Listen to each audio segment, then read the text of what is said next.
father was so utterly proud of me, to the extent that he used to fight with my mother. My mother used to fight with him. That you don't look at your son and she's everything for you. So my father was this huge motivator, and he was an uneducated man from Lahore, from Pakistan. But he was so liberal and so loving, so nice. And I had this opportunity and really the blessing of looking after him for 2 years before he passed on.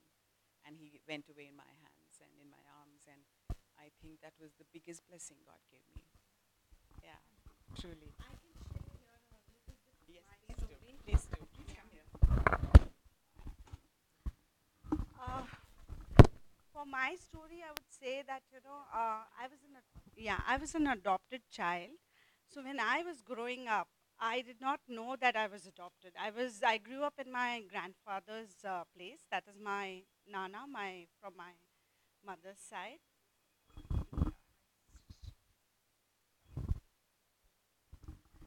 So when I was growing up, at that moment of time, then I was not told I'm adopted. So there used to be relatives and friends who used to come, and they used to tell me, whose daughter are you? And I was thoroughly confused because at times my mother used to say I'm her daughter, and at times I was told that she's adopted. So I did not know as to where I belonged, you know.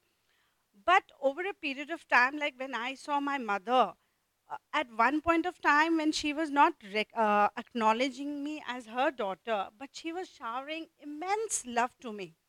And that is what kept me going. That is the reason I was asking you that question. That kept me pushing and trying to find a niche for myself, and kept me that determination to excel on my things and to make lots and lots of friends and socially being loved and approved of, And that pushed me towards painting, maybe like it was for you for theater and things. And I went into the creative field, and I'm an interior designer now. But I was just trying to see this, there are things which happen in your past is when you're growing up, but these become a blessing for you to where you are today. And that is when you start recognizing, that is when you even get yourself pushed further. So this is my short. Thank you. Any questions? Where am I going now? Well, one is I trust the universe. I have only thrown an intention out. If I have to be used by the universe now to change anybody's life or to touch people's lives, so be it. I'll walk there. That's it. And I will make now, for many, many years, I made films for as a means to an end. I wanted to support myself and my son.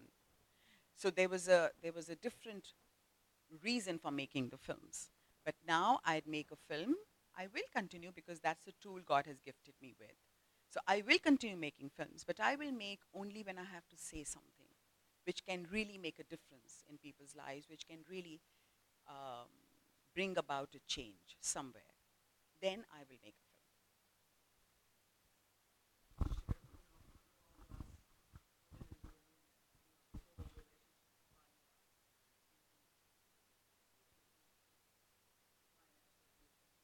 Yeah. Yes. Yeah. Yeah, and you're supporting your son in France, which is Right. certainly on an Indian salary must be no Yes. easy feat. Yes. Can you share more specifically to inspire us? Because I'm a freelancer and I'm inspired just how you, particularly in this culture, in this country, are living this amazing lifestyle you live. Yeah. For one, I think at a very early age on, because I knew that my husband was not a working, proactive person, so I learned savings. I learned saving, and I started making good investments. I'm not very business savvy, but I did know that I had to put away money to educate my son and give him the best he wants or he deserves. And what kind of investments did you make? Yes, what I did was, like for instance, my dad had given one apartment to all three of us. And that was a very tiny apartment I had, which got sold for very little money when I shifted to Bombay. But that little apartment grew.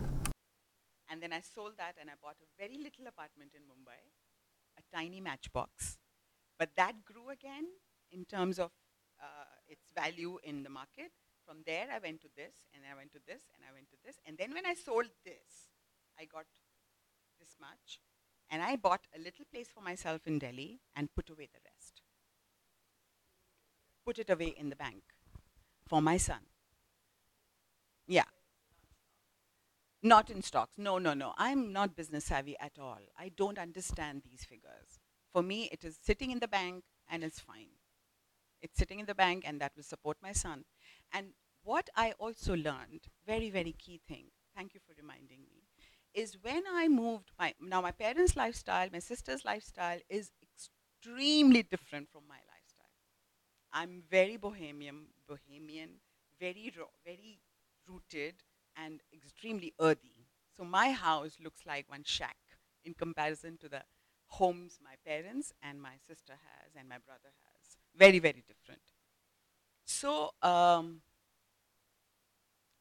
when I moved back from Mumbai and I had to take care of my parents, I moved into my father's house to look after him for a while because he was bedridden and he couldn't get up and be shifted to my place. And he was used to this big, he lives in a big penthouse. So first I lost my mother. When I lost my mother, I was entrusted on taking care of all the things she had left behind. And I saw so much, so much. Every wardrobe I opened, it was like overflowing.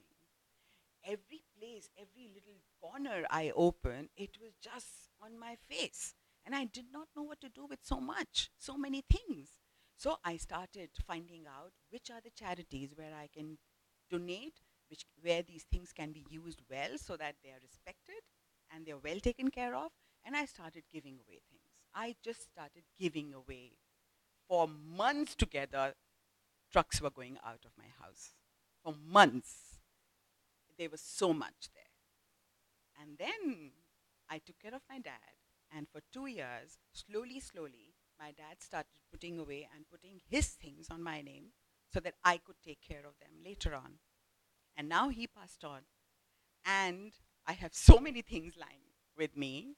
And again, slowly, slowly, I'm putting them away. I'm giving them away. I've given to my sister, I've given to my brother. Now, again, things are there. So, what it really taught me is complete detachment from the material. So, that is a huge, huge learning I got out of seeing so much. Yes, please. Yes. Okay, my first emotional abuser was my husband, my ex-husband, because he left me with a complete emotional void, and of course, physical void. But of course, I was devastated. Of course, I was a wreck completely because I felt unworthy, I felt unbeautiful, I felt all of everything. And then I got into this relationship, which was overdriven in sex, overdriven. And after that, it really, when I realized that it's a chemical reaction driven, I realized it's not real. So I had to break away from that. Again, it broke me completely. But then, in retrospect, over the years when I was healing myself, I realized that if my husband was a proactive guy, and if my husband was all of everything I ever wanted, will I be here? Will I be who I am today? No. Will I be strong? No. I'd probably be one complacent, old, fat woman. Seriously. So I said, okay, he's a limited man, but he needs to be forgiven. He doesn't know. He doesn't know how to love. He doesn't know how to care. He can be forgiven. But in his heart, probably he's a good man. Yeah. I meditated a lot. I do TM. I was initiated when I was 14. So I do transcendental meditation. So I do meditation, and I completely I cried, cried, cried. I was by myself in Mumbai, and I had broken down my house to construct it, and I remember I was on the 12th floor, and rains can be very bad in Mumbai. I remember that my son had gone to the boarding. My son's husband was asked to leave and go back to Chennai, and it was pouring. The windows were not made, the doors were not made. There was only mortar in the house, and I was in the middle of the mortar all night, crying and bawling. And I emerged again out of it. It was like a phoenix. I was merged and submerged and mixed with ashes. And then I said, okay, this is not going on. This is not happening. And nobody knew. My parents did not know that I was going through this. And when I came to Delhi to look after my mother didn't speak to me for 6 months because she asked me that, did he beat you? I said, no. Was it womanizing? I said, no. Is he a boozard? Is he a drunkard? I said, no. Why did you leave him? Why did you leave him then? And she didn't speak to me. She didn't understand that there is something more that a woman needs. There is an intensity of love. There's integrity. There's care. There's love. It wasn't missing. It was missing. So I meditated a lot. I cried a lot. I cried my gut out, and I introspected a lot. And then my beautiful, beautiful friends, they stood me strong. They have been holding my hand. I'm very, very, very gifted and very fortunate in having very, very intense relationships with my girlfriends, including Sintha, and very, very beautiful girlfriends. And they just supported me. They were just so wonderful. So I think God sends angels when you need them. And angels don't come flying from nowhere. They are human. They are in the form of human beings. They are human beings, and you need to recognize that. You just need to recognize. And then you need to invest in those relationships, which I think I do. Which I think I do.